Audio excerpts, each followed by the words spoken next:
अल्लाह हक हक हक हक हक हक हक हक हक हक सैदपुर ਨੂੰ ਛੇੜੋਗੇ ਤੇ ਇੰਜ ਹੀ ਹੋਏਗਾ।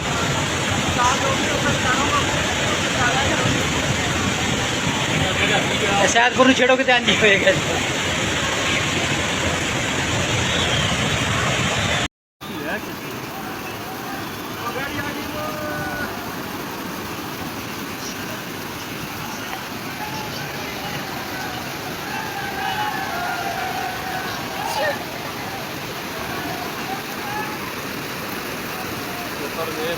रखी गई ना ये बस